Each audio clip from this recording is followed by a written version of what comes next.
Hey there, kiddos, and welcome back to the channel. I'm Uncle Frank. Hoping that you are having a great day, and in today's video, I'm going to be sitting back in my very squeaky chair, relaxing and having a little conversation with all of you guys about casual formats in competitive games. And in today's video, I hope that I'll be able to explain why I think not only such formats are necessary in the world of TCGs, but why they seem to gain so much traction, why they seem to gain popularity, especially over a long enough time period, especially in the TCGs that stick around longest. And keep in mind, when I say casual formats, I am really talking about any kind of, especially fan-made alternative format that is outside of the sanctioned tournament formats intended by the producers of the game, at least initially.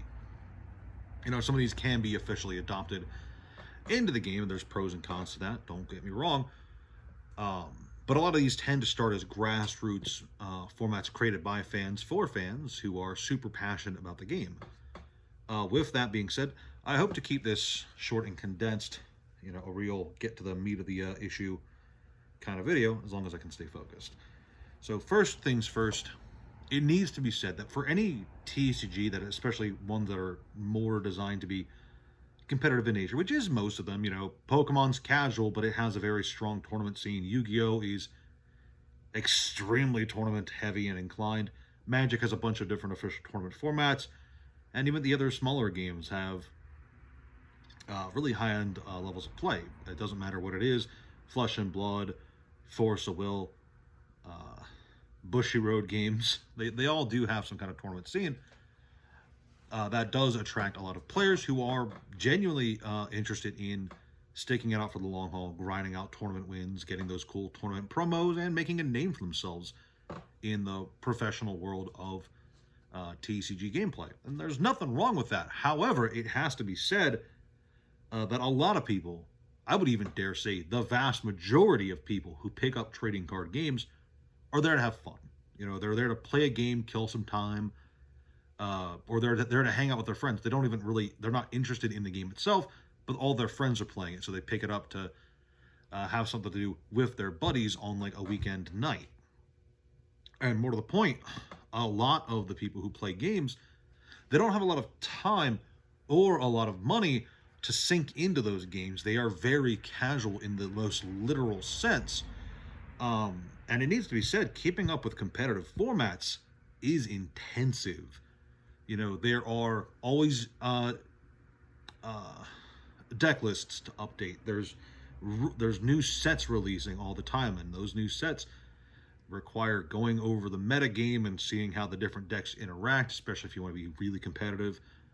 And updating your deck is going to cost money, and it's all going to cost time. So when you really think about it, it's a very expensive journey, both in terms of actual capital and time spent, staying competitive, staying up to date,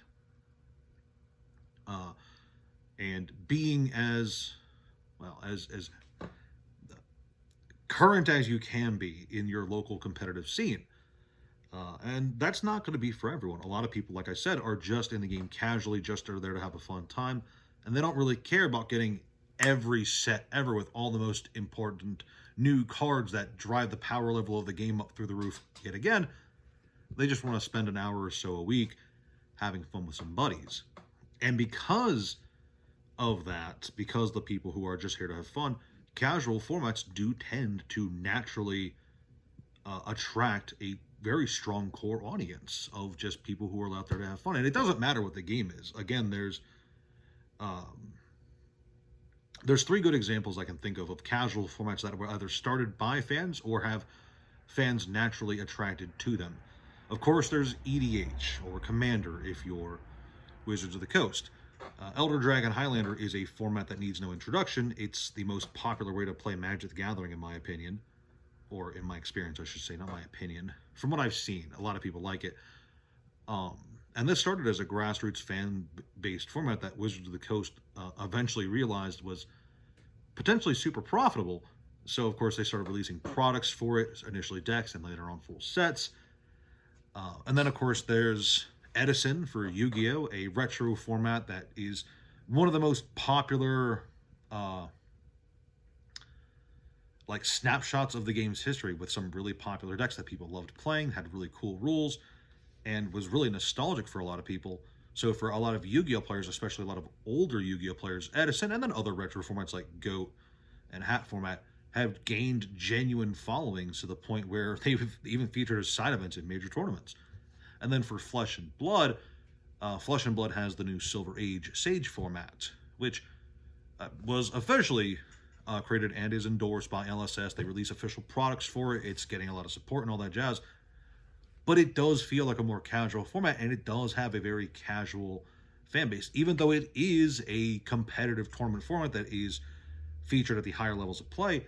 It still has a very strong casual following, and that's very impressive, especially for a game like Flesh and Blood, which is already very competitive, in my opinion. Now,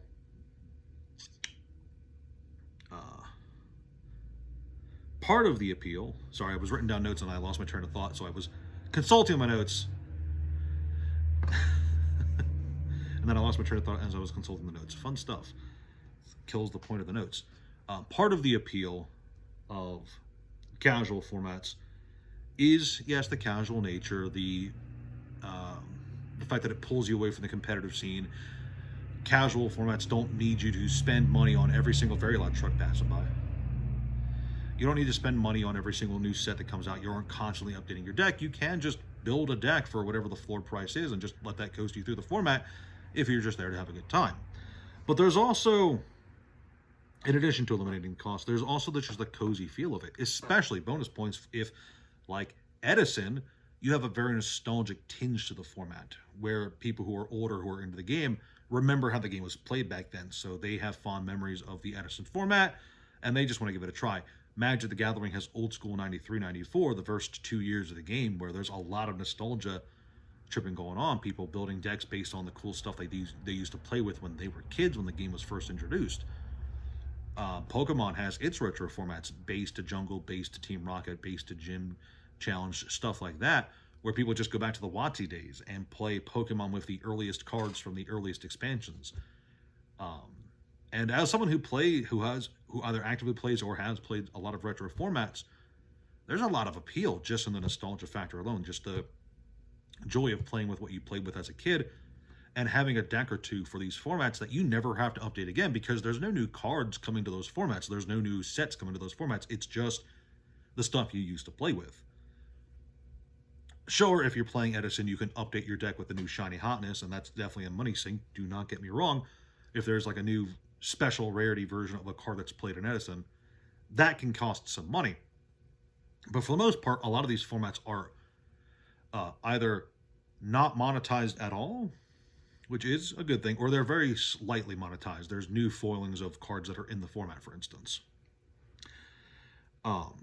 Something that needs to be said is part of the TCG like ecosystem, though, again, a lot of casual people in every card game.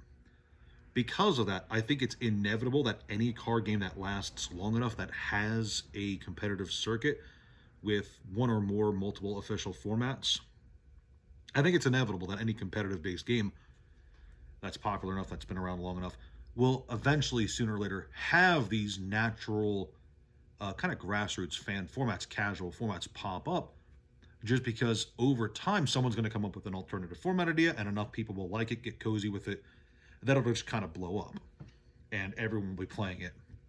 Again, look at Commander. It started off very small, and nowadays it's like the default way to play Magic for a lot of people. And I just think it's going to continue to happen with any card game. You know, if Star Wars Unlimited is still here 10 years from now, and I hope it is, you hear that, Star Wars Limited fans? I hope your game's still around in 10 years. Take that.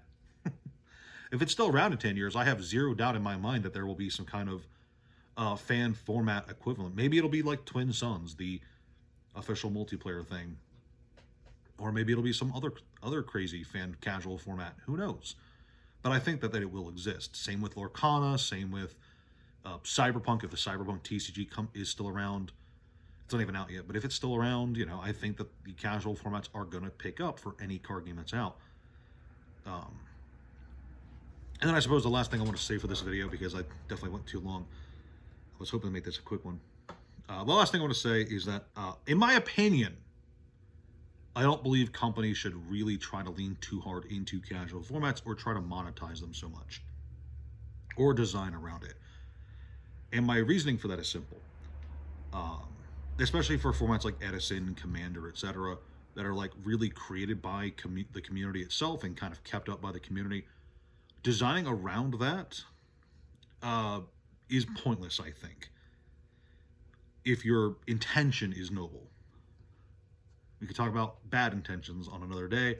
I don't want to talk about companies intentionally sabotaging whatever, but community-led formats, they got big, they got popular because of the appeal from the community. Designing for that is not really something you should do because the community will create its casual formats regardless of what you design. So instead of trying to push into it, just kind of let it happen organically, and you'll find that it tends to flow naturally. And I do genuinely believe that trying to monetize on casual formats is not a healthy thing to do. But that's all I'll say on that. I don't want to really get into a whole TCG companies versus the casual player discussion, because it's just not something I want to do on this channel. But anyway, I hope that this video was informative, or at the very least, I did a good enough job at getting my point across. I hope I did, at least. If you guys liked it, please like, share, subscribe, all that jazz. Leave a comment down below if you agree with me or disagree with me or think I'm crazy for talking about fucking Commander on this channel. Let me know in the comment section below. Please join the Discord. Check out the Patreon, the TCG player link. It's all below. Thank you guys so much for watching. I'll see you guys next time. Ciao.